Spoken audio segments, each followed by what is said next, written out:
વડોદરામાં સ્વર્ગીય રાજીવ ગાંધીની 82મી જન્મ જયંતિ નિમિત્તે કોંગ્રેસ પાર્ટી દ્વારા વિવિધ સેવાકીય કાર્યક્રમોનું આયોજન કરવામાં આવ્યું હતું।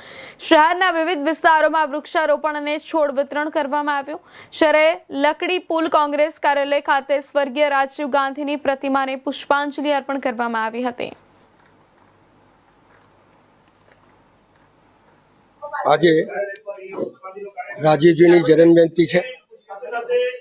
કોંગ્રેસ પાર્ટીમાં એમની જન્મ જયંતિ ઉજવવા માટે ફૂલહારનો કાર્યક્રમ રાખ્યો છે। આ દેશની અંદર એકતા અને અખંડતા માટે જેને પોતાના પ્રાણ નિછાવર કર્યા એવો વ્યક્તિત્વ જ્યારે ગાદી પર બેઠા ત્યારે આ દેશની અંદર કોમી રમખાણો ફાટી નીકળેલા હતા, મારો કાંટોની લોકોને મારતા હતા।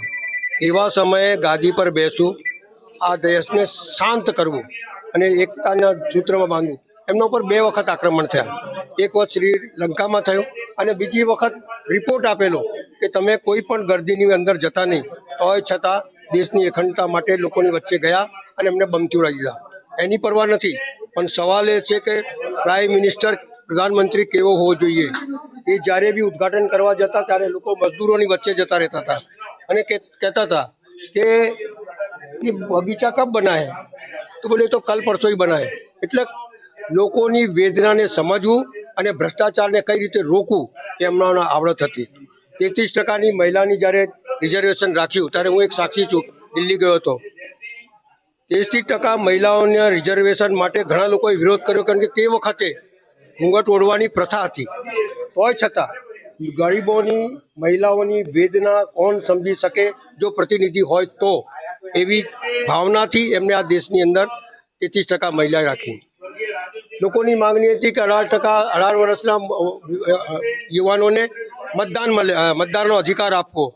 એવી તો પોતે જીપ ચલાવીને જતા હતા નિર્ભય।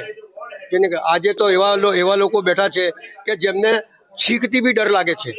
આવો પ્રધાનમંત્રીનો હોય, દેશના તમામ વ્યક્તિઓની વેદના સાંભળી એના ઉપર નિર્ણય કરવા લેવાનું છે। વિરોધ પક્ષને બી સાથે લઈને ચાલવાનું। અટલ બિહારી વાજપેયી માંદા હતા, કોઈને ખબર નહીં પડી, એમને ઓપરેશન કરાયું। એટલે અટલ બિહારી વાજપેયી બી કીધેલું કે મેરી અગર કોઈને જાન બચાવીએ તો રાજીવજીને બચાવીએ।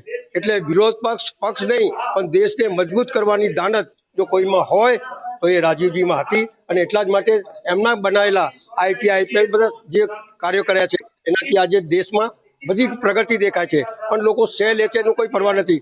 કોંગ્રેસ પાર્ટી આજે પણ કટિબદ્ધ છે લોકોની વેદના સાંભળવા માટે, લોકો પર થતા અન્યાય માટે।